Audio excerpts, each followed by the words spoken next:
Just a heads up, this is sort of me just rambling on about the artifact. I give my review about it, I talk about all the mods and stuff, and this originally came up with the idea that I was going to use this as an intro when I was rating the Grandmasters in Retrospect, but it turned into a pretty long video, so I decided to make it its own video about how the artifact mods and how they're designed and how they could be better designed. So if there's any mention of Grandmasters, that's why I'm mentioning that. So before I start ranking Grandmasters, I obviously have to talk about the seasonal artifact, because this changes every season, and this is how our primary means of getting champion effects on our weapons. So this season we have Overload Auto Rifles, Unstoppable Hand Cannons, Anti-Barrier Pulses, Overload Scouts, and Anti-Barrier SMGs. And then in the last column we have Unstoppable Shotguns. I'll get to that in a minute, but I'm going to go by each column and sort of talk about what I think about the design of these and the usefulness of each perk. So the second column, we have Hand Cannon Targeting, Unflinching Pulse Rifle Aim, Scout Rifle Targeting, Shotgun Dexterity, Grenade Launcher Loader. Now, the only two I would really see having a really big impact is Shotgun Dexterity and Grenade Launcher Loader. I have Unflinching Pulse Rifle because I like pulses, and, you know, these aren't that big of an effect on your loadout, so I don't really use them that often. And you also have to remember where they go in your build. So for example, if you want to do Shotgun Dexterity and Unstoppable Shotgun, you're not going to be able to put a primary weapon for an anti-barrier in there. So like, the fact that this is an arms mod really screws up this Unstoppable Shotgun mod, because you're limited to those two slots, plus the cost of this one. Then in the third column, we have Unflinching Hand Cannon Aim, Pulse Rifle Loader, Unflinching Scout Rifle Aim, Shotgun Ammo Finder, Grenade Launcher Scavenger. Again, these are just kind of generic, like, weapon perks that are like, whatever. I guess the Grenade Launcher Scavenger and Shotgun Ammo Finder, because they're the only two that affect your ammo economy. And thankfully, these are not on arms. They're actually on two different slots, so that's kind of nice. You have the like option to swap up your build depending on Grenade Launcher or Shotgun here. Then in the fourth column, this is where you usually start getting into your little gameplay changing effects. This season, I would say the fourth column is probably the strongest column. So we start off with Momentum Siphon. What this does is it recharges your melee ability whenever you or a member of your fire team staggers a champion. So that's for unstoppable champions only. I wish they would be a little more clear about the description, so more people were kind of aware, but, because, like, I could definitely see people colloquially referring to as the staggering a champion as, like, the stun on them, because you stun all three, effectively. Just keep that in mind, but, yeah, this melee was only recharging for unstoppables, so that's pretty cool with the new Hunter exotic that gives the bottom tree throwing knife Solar Hunter unstoppable. So that's really cool. That synergizes right there, but you'd have to play a Hunter to make use of that. And you'd have to play that bottom tree golden gun, which if you're doing that, you'd probably be doing Celestial, but now you have those gauntlets, so maybe, you know, that sounds fun actually. Moving on, we got Surge Eater. Recharge your grenade ability whenever you or a member of your fire team disrupts a champion. Now this is for overload champions. Again, the disrupt, it's there, but, you know, I could see how it could be, like, not super clear. This is pretty good. A lot of you have seen that overload grenade with the stasis grenade, and I'll talk about that in two more mods. Next, we have Unstoppable Schwarzschild Condenser. I don't know if I pronounced that right, probably didn't. Void Melee's Stagger Unshielded Combatants. Now, my problem with melee unstoppable mods, or really any champion mod at all, is that I really feel that I have to put it on a ranged melee. So for this, the only ranged void melee in the game are the 3 Hunter void classes. Now, that is cool because it offers a lot of utility as far as like which subtree you're going to pick. And basically they're all pretty good. Middle tree I'm not too sure about, but it could be good. I could see it being pretty good. It's got an easy invisibility that you can constantly proc, so that's kind of got that going for it. And the melee is actually meant to attack, so it's unlike bottom tree where you'd actually want to use the melee as an invisible on your teammates. So you're kind of restricted to top or middle tree void hunter. So the concept is there, I like it, but I feel like putting it on void really restricts this. and it's super niche, and I didn't really see anyone running this. I would have loved to try it, but my hunter, I just didn't put in the time to get it up to the power because I just wanted to do my warlock this season. Then moving on, we got Thermal Overload. Solar and stasis grenades cause disruption effect, delaying ability regeneration and lowering combat damage output. Now this is probably one of the best because this one can pair with Surge Eater. So when you're using the big AoE stasis grenade, it will overload champions twice while it's in there because of the duration of that grenade. And that means that with Surge Eater, you're constantly getting your grenade back, so you can constantly keep overload champions locked down. Plus, it's the fact that it's stasis, so it literally freezes them. That doesn't stop their healing effect, though, so you need to have this on to actually stop the healing effect. But this also works on solar, which I think is pretty interesting. I think we're going to see this in every artifact going forward. Because stasis is something you technically have to pay for, I think that the fact that the season is technically separate from the big expansion, if we get like Hive Magic and the Witch Queen, we're probably going to start seeing stuff like that, where you get like Void or the new Hive Magic subclass does the same effect. I think that's what they did with this stasis thing, where solar or stasis, so that people that don't have Beyond Light but have the season, so they have the artifact, actually can still use this perk. And I think that's good that they did that. Moving on, we have Spoils of War. This honestly felt like it should have been in the last column with how strong it is, but it is expensive, mind you. Defeating a champion by using a finisher spawns heavy ammo for you and your fire team. This is basically the original concept of heavy finisher, except it doesn't use super.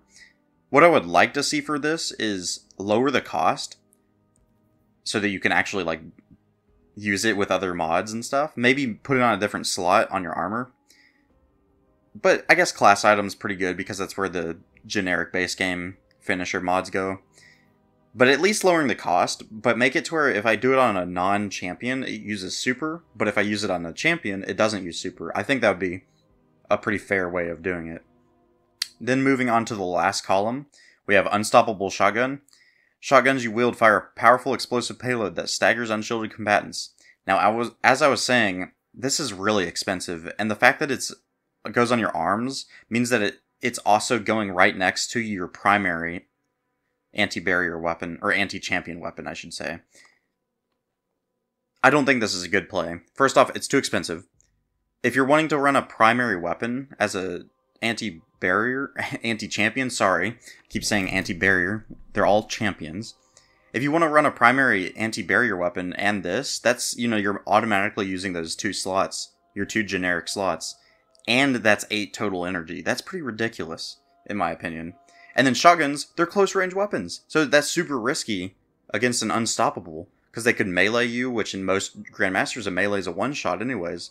So I think this thing either needs to move to a different armor piece, or just have the cost reduced, or move it to one of those other slots in there. Maybe, like, instead of, like, you get 10 discipline, you can have this. That would be cool. That would open up some builds. Or maybe in the seasonal slot. I don't know what they should do with this. The concept is there. It's just, you're not going to see many people using it because of the weapon it's on, the cost of it, and the slot that it takes up. So that's a big problem with this. Moving on, we have Pyrotech Embrace. Casting a solar super restores you to full health and shields. I mean, this one, I tried to use this one, but it's like, I guess it's interesting, but it costs 4 energy. Like, that's a lot. It goes on your class item. So, like, if you were wanting to run Spoils of War, you could do like Spoils of War and this, and that's it. Like Spoils of War is super, like, it's only against champions, and yeah, it spawns heavy ammo, that's really good, but, like, you couldn't put any discipline mods, you couldn't put any intellect, you couldn't put any seasonal mods, you literally couldn't run a build if you wanted to use these 2 mods. You would just be doing these 2 things, and like, casting your solar super, restoring you to full health and shields, that doesn't seem that strong. Sure, if it wasn't on the class item, maybe if it was on the helmet or something.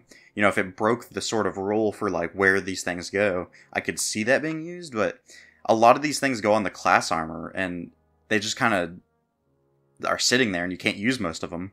Moving on.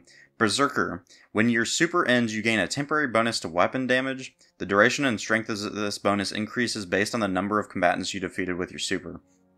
Again, conceptually really cool. The only problem is, in a Grandmaster specifically, red bar enemies are actually pretty tanky to kill with like your primary weapon. So like, you're not going to get that much use out of this, and it costs 6 energy. These things cost way too much energy. You're not able to, you're automatically disabled from throwing on an intellect mod if you're using this. So if you want plus 10 to intellect, you can't use this anymore. And you know, that's something you would want to be doing because this is playing around your super. And also this kind of restricts you to only using a super that kills people, basically. Now, I don't know if this particularly works with, like, bubble. Like, say you pop bubble and then you kill things with weapons of light. I don't think that works like this, though. I think you have to kill people with the super in this. So, kind of disappointed with this because of the cost and the effect. And the slotting of it, really. Moving on. Abyssal Charge. Become charged with light by defeating combatants with void melee abilities. This one sort of synergizes with the Unstoppable Schwarzschild condenser, where void melees stagger unshielded combatants. Again, the concept is here, but why couldn't we get something like Counter Charge, where doing the champion effect gives us a charge with light? This one is too niche. Again, this one is a good cost and a good slot. See, it says Combat Style Armor Mod. That means it goes in that sort of like 4th column slot, like the build slot for your charge with light and stuff. That's good, I applaud them, but it's like, it's too specific. Void melee kills. Like, sure, you know? Like, the only time I would be running a void melee to do this particularly is probably with this Unstoppable Schwarzschild condenser. You know, cool concept, but it's too limiting. Again, the cost is fair, I'll give them that. But I don't really feel like this should have been in the last column, to be honest. Some of these things felt like they should have been in the 3rd column. I don't think we should get 2 columns that are about like weapon reload and stuff like that. That just seems kind of boring to me. Then the final mod, Thermal Blooming. Rapidly defeating combatants with solar or stasis melee attacks recreates an orb of power for your fire team members. Okay, the cost is good. It goes on arms. So that kind of is an issue with your anti-barrier stuff. But the main thing I don't get here is like, rapidly defeating with solar or stasis. So how are you gonna like get your... You have to use your charged melee is what it's saying basically. So like where do you get your charged melee back that fast? I get in regular gameplay, maybe. In something like Mayhem I could see this being useful. Even in the regular game I don't like... It's not like you have reduced cooldowns in Grandmasters or anything, so, like, I really don't see where you're going to be using this all that much. Outside of Grandmasters or inside Grandmasters. I'm kind of confused by this one. The concept is there, but it feels like you have to put so much effort into actually using this one. So you'd have to use, like, Claws of Dire Ahamkara for the Warlock to get 2 melees to actually use this one. Which, okay, you know, there's something there. But what about the other classes, you know? Like, why is this so limiting multiple kills with a melee, a charged melee? It should just be like rapid melee kills while on a solar or stasis subclass. That would at least be like, okay, I can make a melee build. Even if, when I use my melee, you know, I'm still good to go. Or maybe if this procced with something like Necrotic Grips, that'd be cool, but it doesn't proc like that. It doesn't work like that. So overall, I would say this artifact for this season it's pretty bad in my opinion. I mean, we got the 2nd and 3rd column are nothing but weapon perks. Like, these don't change your gameplay at all. And I get that the 4th and 5th column are supposed to be that stuff, but the gameplay changing mods we got, they don't really feel that impactful. They don't feel like I can really make a build around them because of the cost, the slotting, and the specificness of them.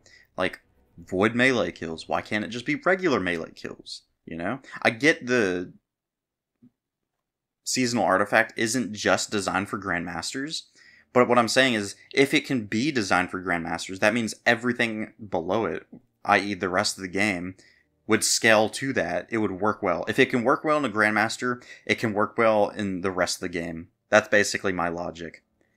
So, I would say this is probably like a 3 out of 10 compared to the other artifacts we've had with the mods we've had. This season, I didn't even see myself using many of the last column mods. I was mostly focused on the fourth column because these are like the ability anti-champion mods.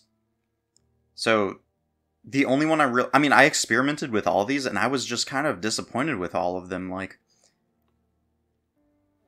the Unstoppable Shotgun, I'm worried about this because it's such a cool concept and we need special weapons to have anti-champion weapons. There I go saying it again. That's because it's probably the most common champion. But yeah, we need more special weapons with anti-champion mods. And I fear that Bungie's going to look at the data of this and be like, oh, nobody used this mod. Oh, they don't want to use special weapons. But it's like there's so many other problems attached to this. Mostly the cost and the fact that it goes on the same spot as your regular weapons. And it's in the last column. But to be fair, the last column this season is pretty poo-poo. So, like, it is kind of the only choice in that last column, and they kind of did that. It seems intentionally. They kind of, like, were like, yeah, let's make sure that we show them this mod by, like, oh, these other mods aren't that good. So, those are my thoughts about this season's artifact. I think that it's pretty bad. 3 out of 10, as I said. Yeah, hopefully we get better ones in the future. Hopefully we get more ability altering effects. And hopefully they open up these last columns. I really don't understand the whole point of limiting how many mods of these you can have unlocked. Because you're already limited by the cost of the mod and where they go into the actual slot of the armor. So look at me, I have plus 18. I should be able to have 18 of these things unlocked. That would, one, give me an incentive to get more power level or whatever. To get more points unlocked. And it would also let me have a bigger build diversity throughout the season. And it would actually sort of have this effect of me getting stronger as I play through the season. Instead, you have this weird increasing cost to reset your artifact so you can re-slot these mods. Now, also something that would be cool, but I doubt they will ever do this. What this seems like they're trying to do is sort of like a seasonal badass system, similar to Borderlands, but they want it to like reset it every season. So like imagine Paragon from Diablo, but every season in Diablo it resets your Paragon points. So that's what this feels like, but the problem I see here is that you actually have to unlock them. Then you have to go slot them on your armor, which uses currency, like points on your armor, and it takes up a slot. Something that would be cooler, and I think better for the game in itself, and like sort of fulfilling the power fantasy, is unlocking these, and it would actually justify limiting the unlocks you have on this, is just make all these active when you have them unlocked on your artifact. It would actually make you feel like you're getting stronger throughout the season. And that would actually make sense to have the reset thing here. Because if all these things are active, that means resetting it means that you want to go a different like tree or path or whatever. That's what this thing feels like that they're trying to do with the artifacts every season. But it just doesn't accomplish the goal. Like, if I could just slot on this mod, Berserker, and just always have that active, all my supers would be, like, enhanced that season. And that would actually make sense why you're only allowed to have 2 in this last column, so that it actually changes up your build. Those are just my thoughts about the artifact this season. I think it was a pretty bad one, and generally speaking about artifacts, I think they're kind of like this weird thing that Bungie is just kind of forced into the game. If you like this video, then a like and a subscribe would be much appreciated.